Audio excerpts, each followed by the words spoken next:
Hi. So, Chloe, today we're diving into something pretty fundamental but often overlooked. How social values, institutions, and civil society shape the way our communities and countries develop. Yeah, it's like these are the invisible forces running the show behind the scenes, right? They're not always obvious, but they really determine how societies function and grow. Exactly. And understanding these helps us see why things work the way they do, and how we might actually contribute to positive change. So, let's start with social values. How would you sum those up? Well, social values are basically the stable beliefs and standards that guide how people behave and interact. They're about respecting others, listening, and making decisions that benefit people fairly. They come from culture, traditions, laws, and community dynamics. Right, and I like to think of social values as the invisible rules, or the software running the social hardware of institutions. They're not written down like laws, but they shape everything from attitudes to actions. Yeah, and they come in different types too, like absolute values.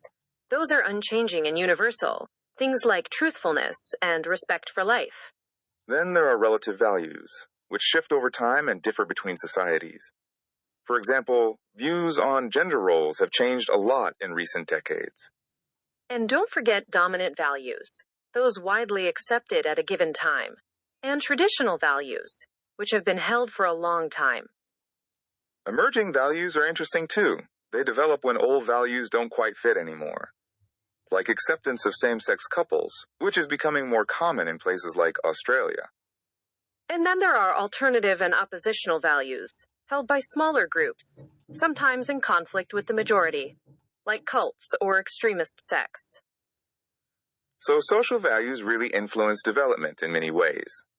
If honesty and truth are practiced widely, for example, it promotes fairness in business, education, and politics. And generosity leads to social development. Think of industrialists or charities starting schools and hospitals for communities.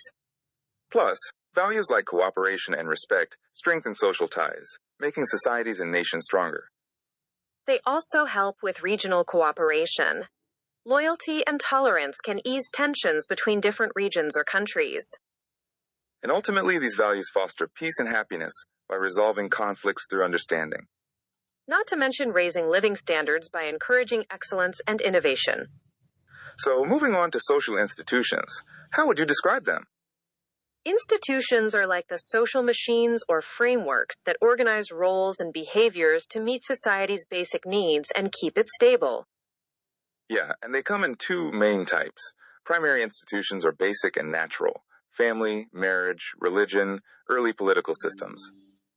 While secondary institutions are more complex and planned: education, law, government, business. Family, for example, provides support and socialization. Marriage regulates relationships and supports family formation. Education offers knowledge and skills, helping individuals and society grow. The economy produces and distributes goods and services, evolving from barter to currency systems.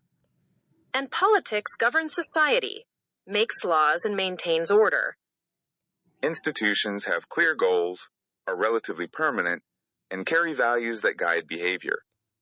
They also perform key functions for development, ensuring human survival, transmitting culture, meeting basic needs like food and security. They promote social solidarity and unity, support welfare through services like orphanages, and provide recreation and mental peace. Plus, they control and direct behavior through laws and norms, and assign social roles and statuses.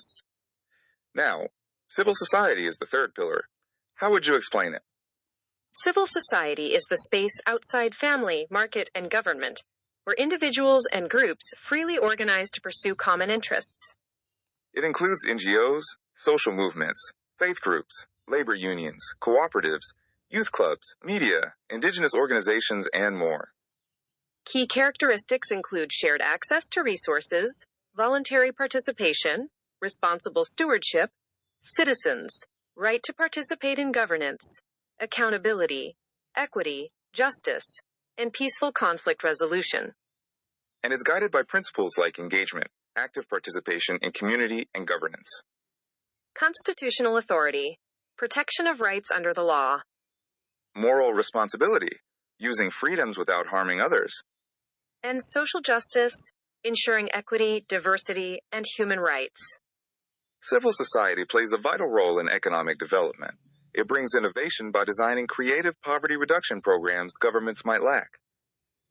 It offers program flexibility, adapting quickly to local needs without bureaucratic delays. It brings specialized knowledge from local and international experience.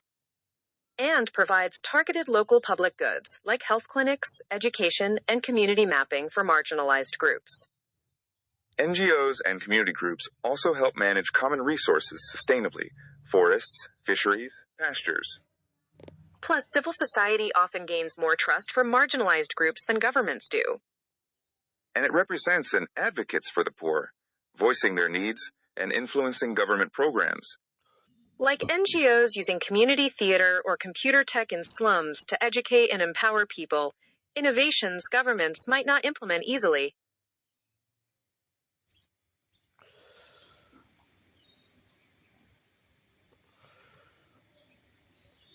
Like NGOs using community theater or computer tech in slums to educate and empower people, innovations governments might not implement easily. So, to wrap up, social values, institutions, and civil society are interconnected pillars supporting development.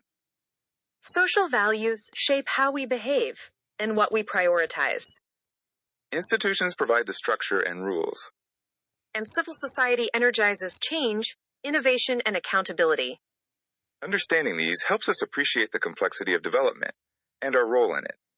Yeah, it's a reminder that development isn't just about economics or politics. It's about people, culture, and community working together. Thanks for exploring this with me today. Likewise, it's been a good conversation.